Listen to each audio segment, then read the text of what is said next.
nas complexas e labirínticas redes de relacións que o fútbol anoa e alimenta nas comunidades humanas e máis nos froitos que resultan delas. O resultado dos seus traballos é unha radiografía da sociedade na que quedan debuxados patrimonios comunitarios que, pola súa natureza intanxible, adoitan permanecer ocultos, pero que constitúen os auténticos vimbios daquilo que Césare Pavese chamou o oficio de vivir. De todo este relato quédanos a modo de lección que os feitos sociais son inmensos, icebergs nos que a mínima porción visible e tanxible está sustentada nunha porción colosal e primordial que o tempo que a afirma a determina. Pola súa natureza social, as linguas non son alleas a esta conxuntura de equilibrios un tanto desaparellados entre patrimonios constituídos, visibles, e patrimonios intanxibles, denominación que tomo do propio Héctor Pose. Os 20 encontros para a normalización lingüística foron concebidos dende esta premisa a partir do mesmo instante en que os e as integrantes da comisión organizadora, coordinados pola profesora Rosario Álvarez, decidimos ligar a reflexión e o debate sobre a dimensión social do galego con este feito igualmente social, ás veces tan socialmente hipertrofiado, que denominamos deporte. O deporte asóciase adoito, certamente, a grandes concentracións de xentes, a ídolos sacralizados, a negocio, a teatralidade hiperbólica, pero é tamén lugar de encontro de emocións populares, modo efectivo de educar e socializar, fronte de inspiración artística, fragua de valores sociais e morais e fábrica de cosmovisións. Todo ese universo humano construíse e latexa necesariamente mediante actos de fala e mensaxes lingüísticas. O programa destes 20 encontros pretende, por esta razón, explorar as múltiples oportunidades que ofrece, e ofreceu xa nalgúna medida, o poliédrico e complexo ámbito do deporte como elemento catalizador de accións e políticas que sirvan de forma efectiva para a promoción social do galego. Así, entre os 24 relatores e relatoras, hai persoas que se dedican ou dedicaron profesionalmente á práctica dun deporte maioritario, pero tamén se inclúen deportistas de elite, de modalidades con menor seguimento social, deportistas de disciplinas aínda menos populares ou tradicionais, etc. Igualmente, oiremos persoas do mundo da empresa, dos medios de comunicación, das federacións e asociacións, do ámbito do ensino, e máis da administración pública que directa ou indirectamente xestionan políticas no ámbito do deporte. Ademais, a artesa deste ano será especialmente exuberante, feito que confirma a vocación de servizo coa que naceu e se mantivo viva durante 20 edicións esta cita coa reflexión, o debate e a reivindicación lingüística no noso país. Nesta sección, conformada por 15 paneis, poderán atopar vostedes exemplos de boas prácticas, proxectos normalizadores, campañas de promoción, referencias a unidades didácticas e xogos e unha vizosa variedade de recursos útiles. Non é necesario que afirme que o resultado agora visible é froito, xa se mencionou aquí, concretamente a profesora Rosario Álvarez, é o froito dun traballo de moitos meses que queda escondido en reunións, especialmente en cadeas interminables de conversas electrónicas nas que se propoñía, discutía, matizaba e finalmente acordaba a aceptación dunha idea, que logo, para materializala, se volveu someter a un idéntico proceso ata a súa execución. Dentro duns minutos, Héctor Pose diralle seguramente que mentre realizaba os traballos de esculca para a redacción dos seus libros sobre o fútbol en Malpica e na Costa da Morte, creo que hai por aí algúns exemplares para velos, caeu na conta de que as mulleres constituían o esteo que termaba de boa parte da estrutura dos equipos. Con todo, non existía na comarca un só equipo feminino, nin unha muller que desempeñase un cargo directivo, etc.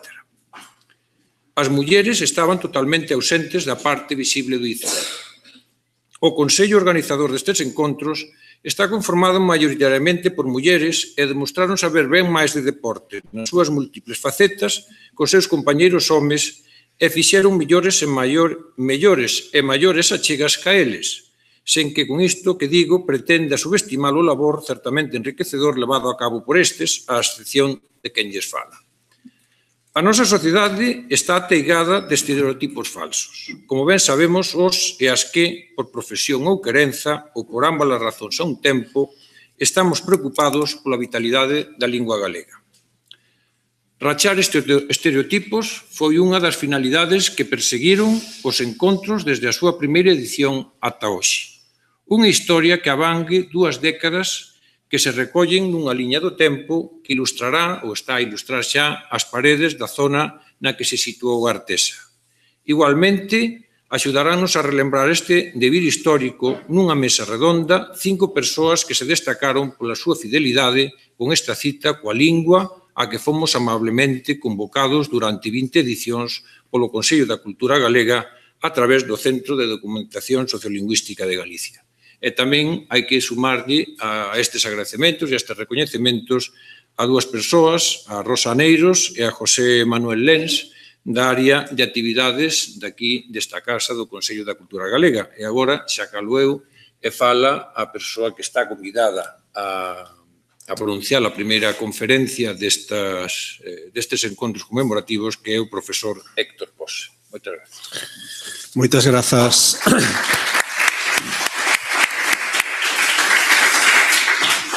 Boa tarde a todos e a todas. Moitas gracias, Gregorio, por estas amables palabras. Gracias a Rosario, Cabeza Visible, que contactou comigo e me engaiolou para decir que sí, que son unhas datas complicadas para min por unha serie de motivos, pero estou gustoso de volver a esta casa. Para min é unha embaixada da cultura. Estou orgulloso de poder nomear polo nome a cada unha das persoas que traballan aquí desde fai moito tempo, e volver aquí sempre é un prazer. Moitas gracias, insisto, a vos por dedicarollo unha parte do vosso tempo, polo menos, a escoitar o que pretendo trasladarvos.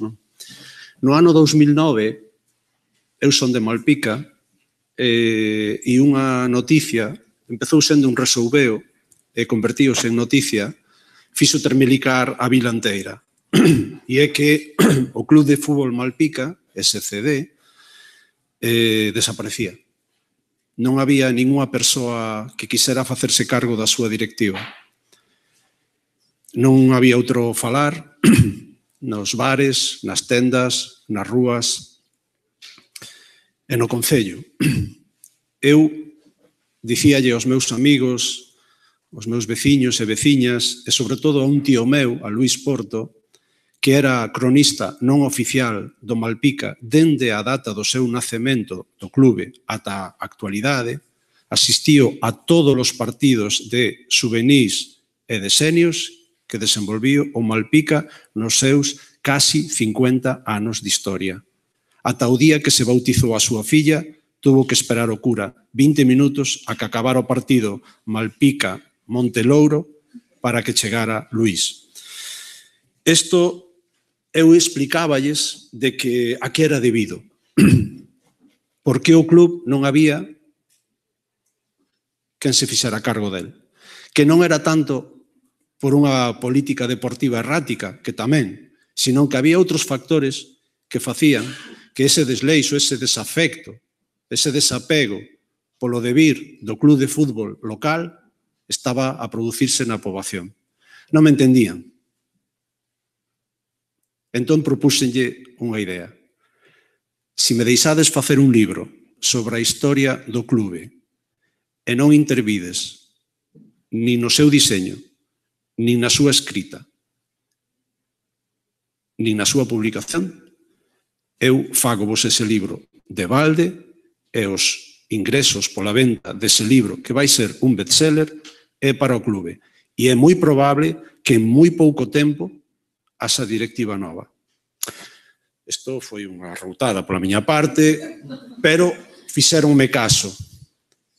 E durante 7 meses dediqueime, xunto coa axuda impagable de meu tío Luís, a documentar este libro.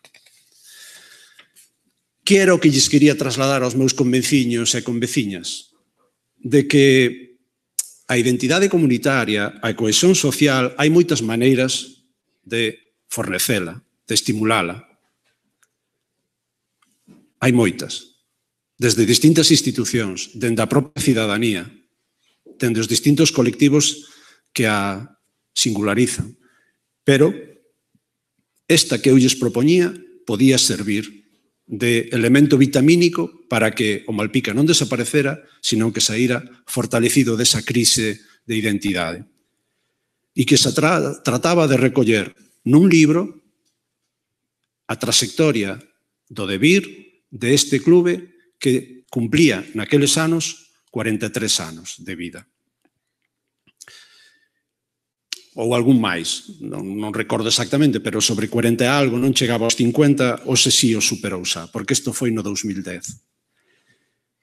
Eu explicáballes que esa entidade cívica que nació da vontade, do esforzo, do diñeiro, de moitos e moitas persoas que habitaban naquel territorio, foi xerando tal cantidade de capital social, un intangible, que non o vemos, pero notámolo, sobre todo cando non o hai, había que poñelo en valor. E poñelo en valor significaba facer un esforzo de recolleita, de repensar o que se fixo, de organizar e sistematizar ese valor e de difundilo da mellor maneira posible. No fondo, estábamos a falar de darlle pulo a cuestións, a virtudes, a potencialidades que ten a participación social activa, a implicación no devir de esa comunidade e a institucións que o caracterizan, a educar patrimonialmente. O patrimonio, sabédolo ben, non é tanto o construído ou herdado en termos de edificios, moitas veces é en intangibles, como é a lingua, como son as receitas, como é a tradición oral, como son os sucedidos, como son os contos, pero tamén como é o labor colectiva de unha serie de persoas que xeración tras xeración van dándose a man para xerenciar ese club de fútbol. E claro, cando eles dicen que o libro tería que ser en galego, a reacción dos directivos, que eran galegos falantes, foi recuar. Porque claro, dicíame, home, moita xente non o vai entender. E dixen, confiade en min, eu llo explico, non vos preocupedes.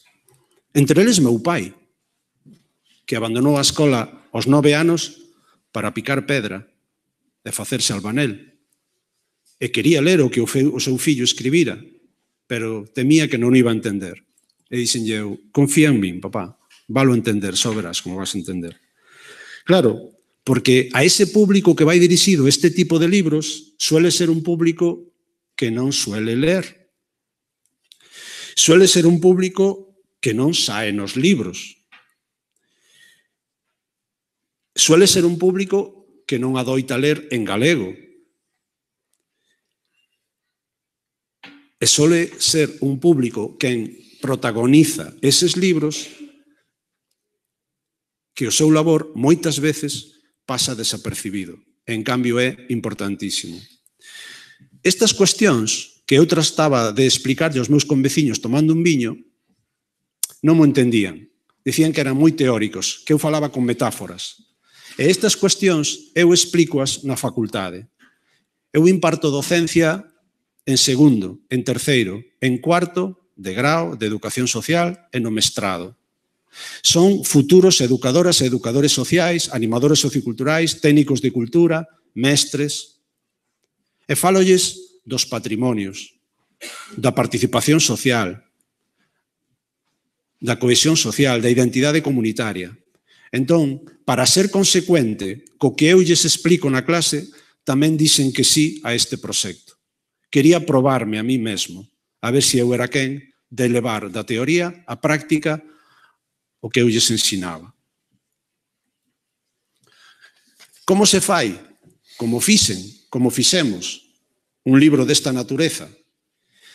Fundamentalmente dedicámonos durante esos 7 meses a recoller a microhistoria cotiá, as rutinas que moitas veces quedan silenciadas polo paso do tempo e non saen nos libros, non saen na prensa, pero que ocurren. As vilas non son decorados de cartón pedra, aínda que parece que nunca se move unha tella e sempre ocorre o mismo. E non é certo. Ocurren a diario, a cotío, moitísimas cousas. Pero iso, se non tes a capacidade de ler o territorio e de entender a que no poboa, eso pasa desapercibido, incluso polos propios veciños e veciñas que o habitan. Entón, dediqueime a escoitar. O que fixen fundamentalmente durante estes 7 meses foi escoitar e falar moi pouco. Escoitar e recoller, e tomar notas, e escoitar. Fixen bastantes entrevistas a informantes clave, a persoas que tuveron unha vinculación bastante directa co devir do club. Presidentes, directivos, tesoureiros, adestradores, xogadores, xeareiros, empresarios que apoiaban o labor do clube, etc. Pero claro, en casi 50 anos, tuven que falar con moito tipo desta xente de moitas edades. E non todas vivían en Malpica. Moitas vivían na Coruña, en Barcelona, no País Vasco, en Madrid. Entón había que utilizar o correo electrónico, o WhatsApp, etc. Fixemos unha recollida documental. Tanto na prensa escrita, houbo que baleairar moitos arquivos, publicacións locais, La Voz de tu Parroquia, que é ese periodiquiño que saca o cura todas as semanas para dicir que en casa, de quen son os funerales e se ven algún monxe a dar algunha charla. Folletos de festas. Non hai festa que se precie que non teña un torneo de fútbol. Fotografías e imaxes, vídeos, as primeiras cámaras de vídeo e fotografías. Moitísimas persoas que falaba con eles e lle dicía que tipo de fotografías buscaba, dicíame, non teño. Pero se queres vir pola casa, e iba a súa cómoda ou ao fallado ou cunha bolsa de Gadis, dicíame, mira ti aí. E atopaba maravillas. Como elemento documental que, unha vez detectada a fotografía que me interesaba, el mesmo me documentaba. Este morrió en Cuba, este morrió afogado, este caíu na droga. Sí, na década dos 70, a inmensa maioría dos xogadores feneceron ou no mar ou na droga, na Costa da Morte. Documentos sonoros, o primer partido radiado por unha emisora pirata, obxetos persoais, unha bufanda que Carmiña de Madrujas tecío a man, un pucho, un gorro, as luvas dun porteiro mítico, o silbato dun exárbitro local, o primer carné de Xiareira, que tuvo que esperar ata o ano, creo que cerca do 82, para ser socia. Antes tiñas que ser Antonio González Vázquez e señora. Non podía ser ela a Xiareira.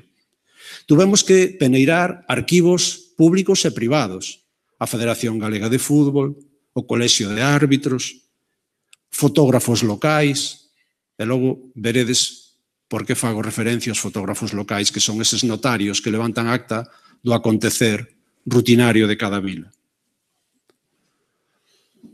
Tuvemos que dialogar con protagonistas para recoller o patrimonio sentimental, que é ese que todos vivenciamos e sentimos, pero se cadra non hai ningún documento, non hai ningún edificio, non hai a veces ningún creador que o recolla, pero que está aí e nos singulariza, nos traza, nos caracteriza, e di moito de nós.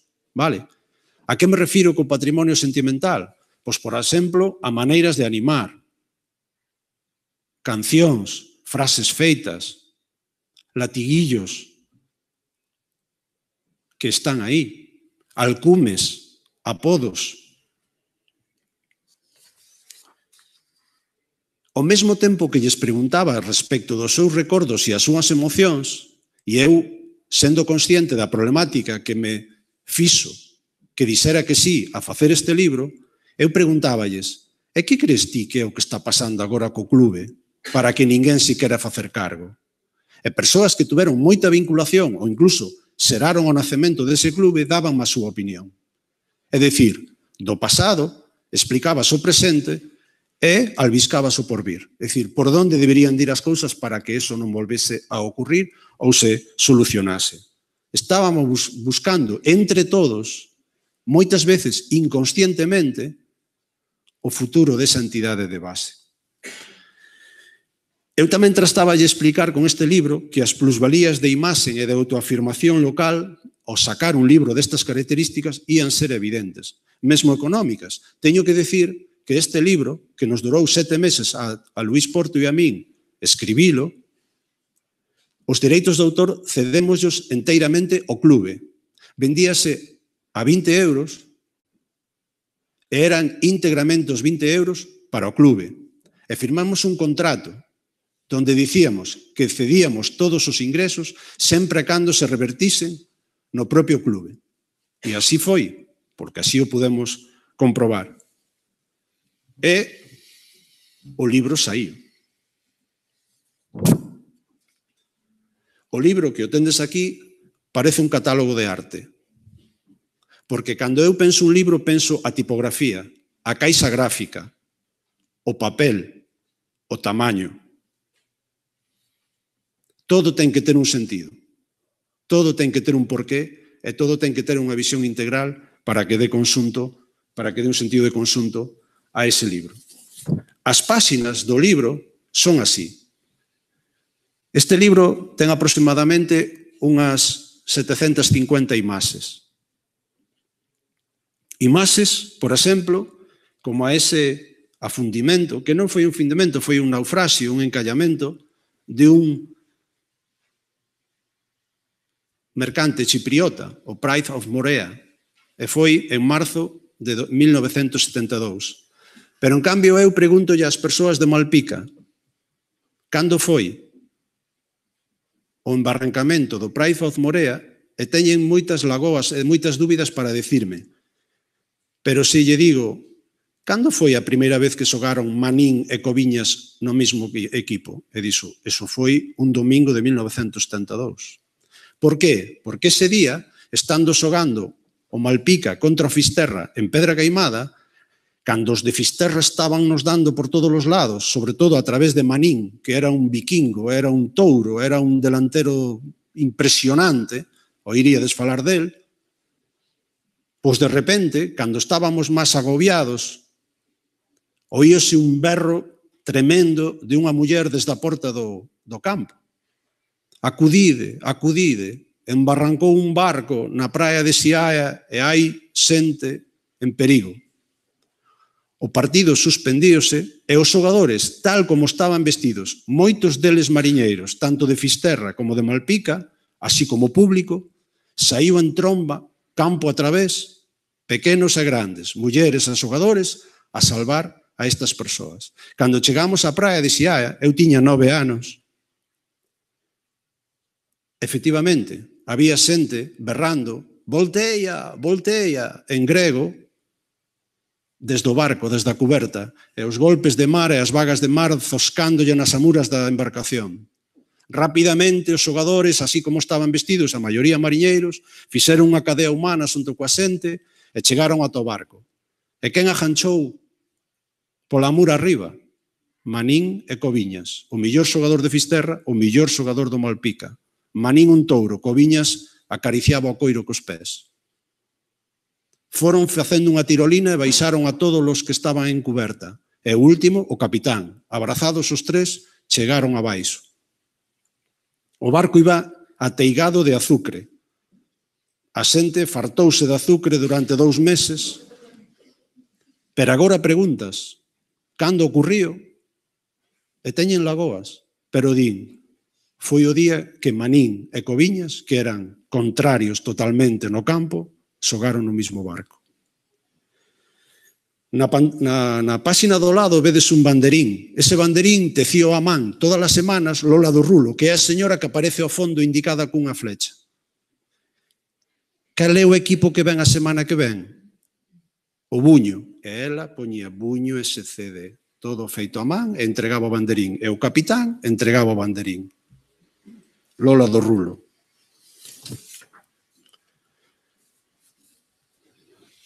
Os desastres ambientais. No libro está ligado fútbol e muller, fútbol e política, fútbol e lingua, fútbol e liberdades públicas, fútbol e festas, fútbol e naufraxios, fútbol e desastres ambientais, para que viran que a entidade base, o club de fútbol que ia desaparecer, estaba implicado totalmente na nosa vida. Eso foi cando foi o do Prestige, como ben podedes imaginar, que apareceron as praias petroleadas.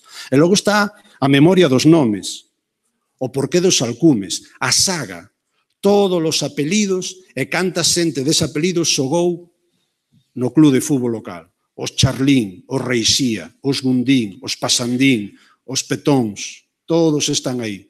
Os pais, os fillos, os netos e os avós. Sucesos que explican o presente e que moita xente o descoñece. O 13 de xuño de 1974 eran festas de Corpus en Malpica e veu xogar un partido de Copa terrible o Noia, que era como o Real Madrid daquela, contra o Malpica. E Luisito de Tita, o vernes anterior, o día de festa anterior, estuvo por aí de cuchipanda, era xogador do Malpica. E decidiu non ir. E quedouse, dormindo. Cando se levantou, foi tomar un café e viu que non había ninguén polas rúas. Había un nordeste tremendo, pero ademais, toda a xente estaba na Pedra Queimada vendo Noia como Malpica. E a pouca que quedou en terra, en baixo, estaba vendo o partido inaugural do Mundial de Alemania 74, que era entre Yugoslavia e Brasil. E Luisito de Tita foi tomar un carajillo ao borde da praia, ao bar Playa. E en eso chegaron nun coche 5 mozos da Ardaña, de Carballo, de terra adentro. E tiráronse ao mar. E foron os 5 polo mar abaixo. E Luisito de Tita, que o estaba vendo, tirouse a por eles. Nadou e collía o primeiro, trouxo pa terra. Volviu a meterse no mar e trouxo o segundo, e deixou-no en terra. Volviu a meterse no mar e collía o terceiro, deixou-no en terra. Volviu a meterse no mar e collía o cuarto, pero como non tiña lento, deixou-no agarrado a unha pedra.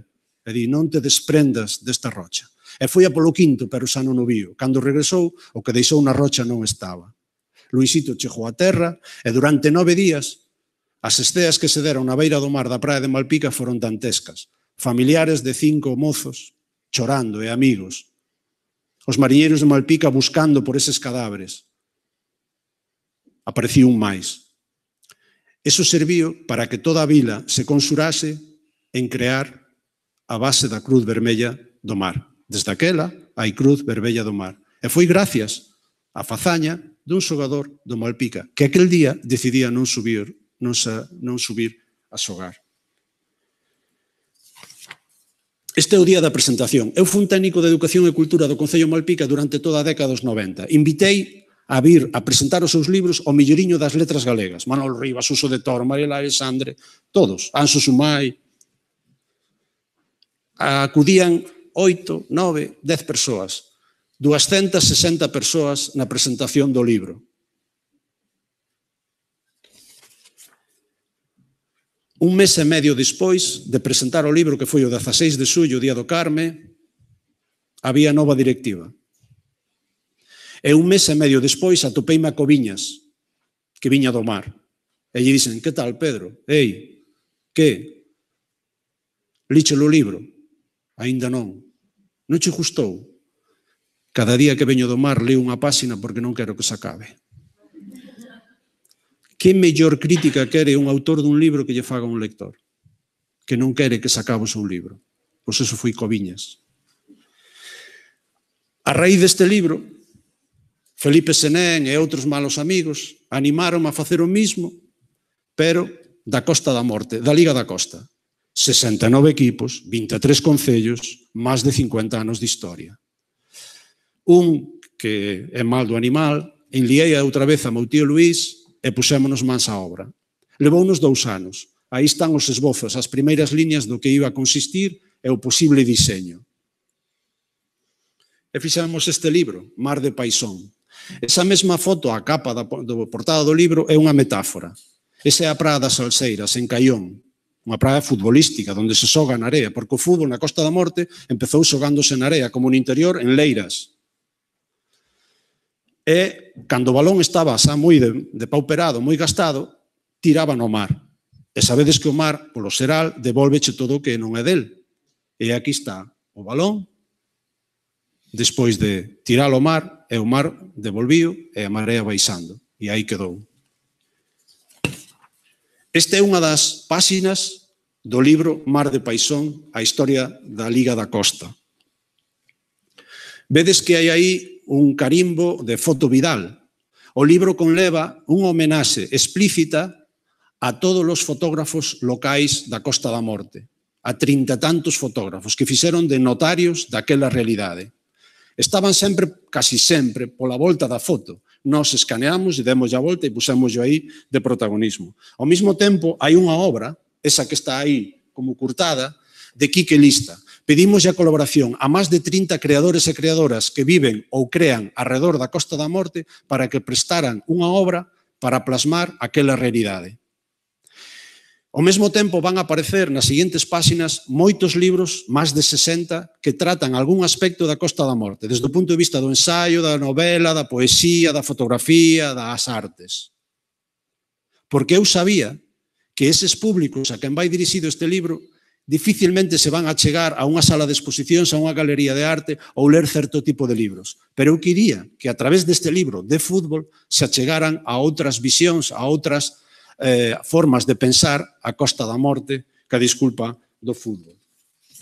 Aí tendes a mocedade nos anos 50 e poucos do Club del Mar de Callón. O cura de Callón díxolle: yo os hago el equipo e os compro las vestimentas si os hacéis de Acción Católica, si os llamáis Real Callón e vestís de blanco. Os mariñeiros de Callón dixéronlle: facémonos de Acción Católica, vestímonos de blanco, pero vámonos chamar Club del Mar. E aí están. As acta de constitución do club escrita a man polo párroco e os xogadores o día da estrea. Aí tendes outra imaxen de como estaban dateigados os campos de fútbol daquela, nos anos 70, nos anos 80, os libros que vos digo eu, o historiador Sanfraga, xogando no Bergantiños. Aquí está unha obra de Bari Caramés, na Ponte do Porto, na Porto do Son, perdón, o que ten que ver a pesca ca mariñeiría e cos xogadores de fútbol. Había moitos xogadores de fútbol que eran mariñeiros. E a veces iban ao mar de luns a sábado, pero se cadra había un partido fundamental ese sábado ou ese domingo pola mañán. E claro, estaban moi cansados. Pois as mulleres do propio patrón, dicía o patrón: ido ao mar, pero non leves a Coviñas, a Manólogo, porque ten partido domingo. E disculpáballe a asistencia ao mar. Esta é unha páxina que seguramente a vos vai a engaiolar. E é como estaba presente a lingua galega no campo. Os xogadores falaban entre eles inmensamente en galego, pero dirixíanse á autoridade en castelán, inconscientemente. Os xogadores do Buño, detrás unha pancarta dos siareiros, mezclando galego con castelán, pero había a intención de facelo en galego, é un vocabulario, unha especie de glosario de vocabulario relacionado co mundo do fútbol. Estamos falando dun documento que é dos anos 70. E aquí tendes os do Porteño cunha declaración de intencións clarísima. 40 anos despois o Deportivo fixo esa camiseta, pero 40 anos despois. Os do Porteño fixeron o daquela, nos 70, a bandeira galega no peito, non? Os da diáspora, os emigrantes, a morriña, a nostalgia vende, escribían. Eu consultei algunhas desas cartas, como esa que tendes aí, que escribe José Pose desde Uruguai a súa familia, e empeza dicindo: como estáis, espero que Dios todo bien, tal, non sei que, como vai el equipo? E depois falaba de temas máis baladí. Están pescando, morriu alguén, casou o seu fillo, pero primeiro preguntáballe, eu pude ler varias desas cartas, como iba o equipo. E aquí está un célebre gaiteiro, o Jai Jai, que igual oíches falar del, pero é mítico, na Costa da Morte, polo menos. Non? Esta é unha anécdota famosísima tamén, ou polo menos moi que soupen cando falando coa xente, e é que no Atlético Mineiro xogaba un xogador que se chamaba Moro e que era o responsable da brigada de incendios nos anos 90. E a máxima rivalidade que había entre Mazaricos e o Atlético de Mineiro Era terrible eses partidos. Pois nun partido, cara ao Bran, xogaban, e de repente, aos 10 minutos de empezar o partido, Moro observou, tiña un sexto sentido, que salía un fume perigoso cerquiña do campo. Sin dicirlle nada a ninguén, e vestido coa camiseta do Atlético Mineiro, marchou correndo a apagar o lume. Ali estaba o resto da brigada, dirixiu a brigada, apagou o lume, e ao cabo dunha hora aproximadamente, todo chamuscado e tinzado de cinza, volviu ao campo e o árbitro non lle deixaba entrar. Os xogadores rivais do Mazaricos dixeronlle ao árbitro: ou lle deixas entrar ou marchamos do campo. E os xiareiros dixeronlle: ou lle deixas entrar ou mazamos taleches. E Moro xogou e volvíose a reincorporar. E aí está Héctor Francés, un artista plástico, recreando o xogador bombeiro. Un día de novembro de 2014 chamaron á porta do meu despacho. Bueno, por certo, do libro anterior fixemos 13 presentacións ao longo de toda a Costa da Morte, donde falábamos do presente, do pasado, pero tamén do futuro da Liga da Costa, non? E aí as conversas foron maravillosas. Aí foi onde saliu o tema da muller e do rol da muller. O presidente do Sofán, un aparellador municipal, unha persona universitaria, un xoven, quedaba abraiado cando eu lle dicía: onde está a muller no fútbol da Costa? E logo, home, xa está, pois mira, está na cantina, lava as camisetas, anima, fai a comida ao seu fillo e ao seu marido se queren ir ao fútbol a tempo. Home, a muller é moi importante, sí, pero a mellor infraestructura pública é para uso exclusivo da xente moza e masculina. Onde están? Dime unha presidenta dun club de fútbol, dime unha adestradora. E quedaba abraiado de que dixera eso no 2014. Bueno, pois en novembro de 2014 chamaron á porta ao meu despacho. Abrín a porta e aparéceme Donato, que os que tendes certa idade sabedes que foi un célebre xogador hispano-brasileiro, Atlético de Madrid, Vasco de Gama, Selección Española, Deportivo da Coruña, e viña co libro Mar de Paixón debaixo do brazo. E dime: profesor Héctor Pose? Sí, e ti és Donato, non? Sí. E ti que faz aquí? Tes unha filla estudiando? Dice: non, quería que me dedicara a este libro que me encantou e que me agasallaron, e además viña lle pedir se podía escribir usted un libro sobre min. Eu quedei abraiado, dixo: pero, Donato, eu te vin xogar, eu sou un admirador teu, parece-me increíble, non? Que tal? E lle dixen que non, que eu non facía libros por encargo, expliqueille por que fixera ese libro e outros, e a mí non me gustaba o fútbol. Gustoume de neno, despois deixoume de gustar por múltiples razóns. El, ao cabo de 15 días, volviu a vir a falar comigo e díxome: eu pago o que sea necesario, eu enseñolle isto. Enseñoume camisetas que tiña dedicadas de David Beckham, de Ronaldo, o bo, de Zico, de Fernando Hierro. E dixenlle eu: séntate un momento, vouche contar unha historia. No ano 1995, o meu avó, o avó da casa, enfermou de cancro. E cando xa estaba moi depauperado e despois de 2 operacións, só accedía a salir á rúa os domingos pola tarde, que xogaba o Deportivo e era retransmitido polo partido do Plus. E ia ao bar Pescador cos seus netos e fillos, víamos o partido e volvíamos. Era a época do Superdepor. E un día, salindo, o Deportivo ganou 0-1 con un golazo tremendo por escuadra de Donato, e díxome meu avó: que bo xogador este Donato. Xome, desde logo que sí. Pero sabes que che digo máis? Que boa persoa é. Xo, pero, padriño, como dices eso se nunca falaches con el? Polas formas. As formas transmiten valores. 21 anos despois, Donato chama a miña porta para que lle escriba un libro sobre el. Cando lle contei esta anécdota, Donato estaba chorando, eu tamén, e escribinlle un libro sobre el. O libro do Donato ten este formato. Hai un prólogo de Bebeto e hai unha carta que dura todo o libro que lle escribe Donato ao seu pai, que para ele é un referente. Son clavadiños, cuspidiños. O pai, veces a pai e non sabes quen é o pai e quen é o fillo. O pai ten 84 anos e sigue xogando pachangas 2 veces a semana nunha praia de Río de Janeiro e xoga de carrilero, de lateral. E vai contando como lle foi a súa vida. Recordos, anécdotas, cal foi o xogador que lle negou ao intercambio de camiseta. que curiosamente foi o único xogador que intentei contactar con el porque entrevistei a 50 personalidades, a Del Bosque, a Zico, a Bebeto, a Mauro Silva, a Fernando Hierro, a Julen Guerrero, a Lillo, a Aldana, a Fran, a Unzué, a Luis Enrique, a Mostoboy, os do Celta, e falándome maravillas deste home. Ese é o libro. Contoume Donato algo que eu vivín na televisión, e é aquel célebre gol que cabeceou de cabeza a centro de Víctor para darlle a primeira liga ao Deportivo da Coruña, e seguramente todos tendes no imaginario afectivo. Eu vivín ese gol nun bar xunto cos meus. El contoume ese gol desde o día anterior. Como se fragou ese gol desde o hotel. Impresionante. Está aí. Deixo un tempo por se alguén quere facer algunha pregunta ou algún comentario. Moitísimas grazas.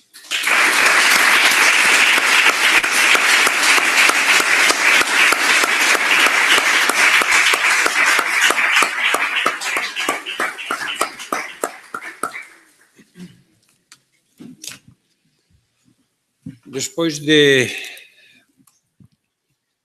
historias, de oír historias tan ben contadas e tan emotivas sobre o que eu tentei expresar de alguma maneira con esa imaxe que denominei o iceberg.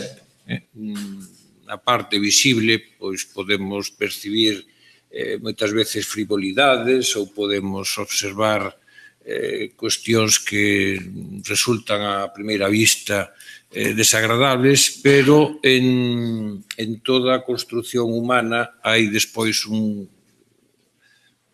elemento que aparece o que está na profundidade, que non se ve, son eses intangibles aos que ti fas referencia nos teus libros ou recorres continuamente a esa imaxe. Por lo tanto, está moi ben que comecemos esta primeira sesión dos encontros pois introducindo este elemento que compre que non esquezamos en toda a xornada, mesmo mañá tamén, porque ao final de contas a lingua, xa o dixeches ao principio, tamén forma parte dese intangible, aínda que teña tamén unha parte utilitaria, senón tampouco non existirían as linguas, ten ese intangible que moitas veces cando deseñamos algún tipo de acción ou política normalizadora, por utilizar unha expresión coñecida por todos, non reparamos na existencia de todos eses elementos que conforman, tamén dicía eu antes, valéndome de pavese, o que é o oficio de vivir. Dito isto, moitas grazas pola túa tan atractiva e interesante intervención e seguramente, case poñería a man no lume, que vai haber algunha pregunta, algún comentario por parte de alguén do público.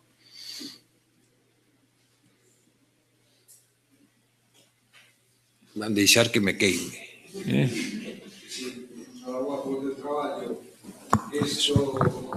Facendo os libros. Si que? Si gozastes moito facendo os libros. Sí, a verdade é que sí.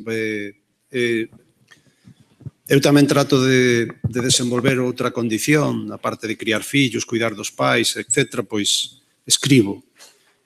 Para min, escoitar é fundamental para logo encherme de historias de vida que me facultan para imaginar outros vieiros, outras saídas, e relatar eso, non? E de feito, pois, eso para mí foi moi satisfactorio. Hai un aspecto que non vos dicen, porque metín unha ollada ao reloxo e dicen, non, vou acabar por si alguén quere intervir, e é que o libro de Donato, cando remata e se despide do pai, cando xa está el retirado do fútbol, pasade a páxina, e hai unha carta que o pai lle escribe desde Río de Xaneiro ao seu fillo dándolle as gracias polo bo fillo que foi e excelente xogador. E pasas esa páxina e hai un diario de autor. Hai un diario que pon Días entre Donato.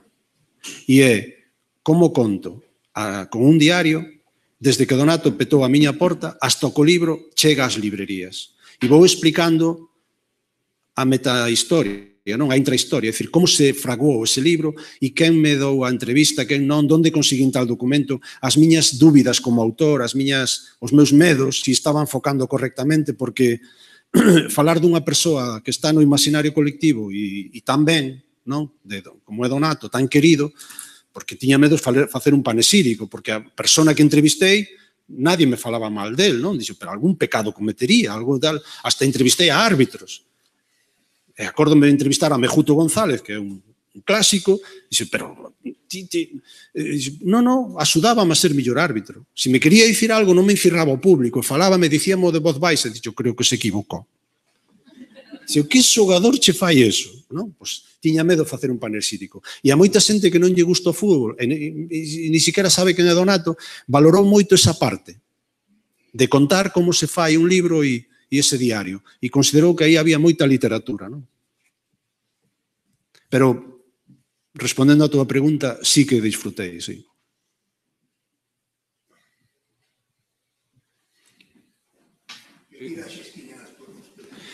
Mirade, esa é unha pregunta que eu agradezo especialmente tanto en nome meu como de meu tío Luís. O libro inicial, o do Malpica, tiña 2000 exemplares. 2000. E vendíose fundamentalmente en Malpica, non? Foi un bestseller local, quer dizer que, non? Como me dixo outra persoa, este non é un libro para ler, é un libro necesario, é un libro para conservar, é o álbum colectivo. Non hai outro, temos outro. No libro Mar de Paixón, cando estaba feito, pero non impreso, ofrecinllo a dúas editoras, as dúas principais editoras, excepto Calandraca, Xerais e Galaxia, para que o publicase. Freixanes, Bragado, o viron, encantoulles, fixeron alabanzas, pero dixéronme que con esa calidade, esa cantidad de páxinas, toda a cor e ese tamaño que non podían, que era un proxecto que seguramente non iban sacar beneficio. Meu tío puso 10.000 euros. Sacamos 1.500 exemplares. Nas librerías que se vendía dábase o 30%. Nos clubes que se vendía dábase o 30%. Fixemos agasallos a todos os clubes e persoas que colaboraron cedendo fotografías en gran medida. Non a todas, porque era imposible, pero a algunhas. A partir dos 600 exemplar dou absolutos beneficios. Quedan apenas 40 exemplares. Aínda se sigue vendendo. E fíxenlle números meses despois a Freixanes e a Bragado, porque además teño certo trato con eles, amistade, e digo, vedes como é un produto que si tiña saída? Pasa que hai que apostar. Hai que apostar. Só sei que non é un libro escolar. Non é un libro que os maestres e mestras mandan como deber de ler, pero son libros necesarios e vos tamén tenes certa responsabilidade como editora, como industria cultural do país, en sacar certo tipo de libros. Hai moitas persoas que se dirixiron a nós desde Uruguai, desde Suíza, desde Baleares, desde o País Vasco. Moita xente que está, que foi ou é nacido na Costa da Morte e xogou seu pai, xogou seu avó, xogou seu irmán e quere o libro. Pero claro, o libro non se vende en Amazon, porque o editamos nós e o distribuímos nós.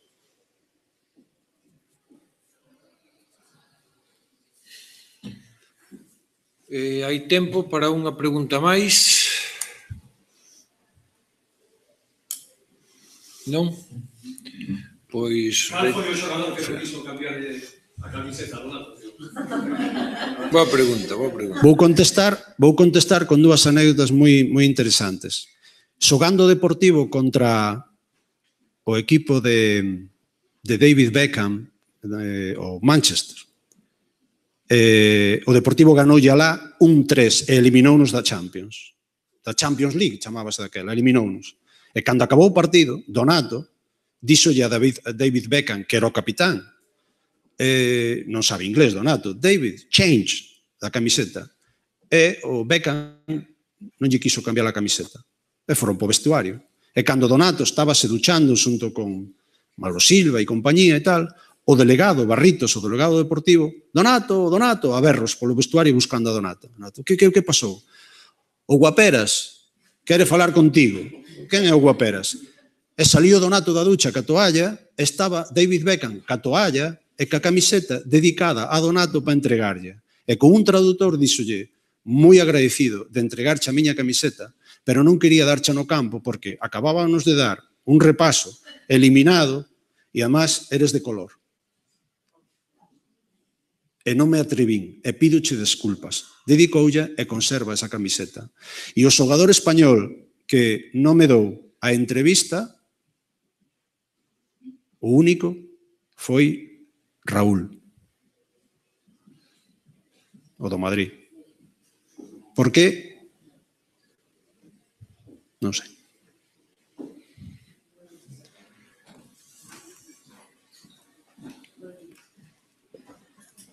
Bueno, pois damos entón por rematada esta sesión. Moitas grazas. Gracias a vos.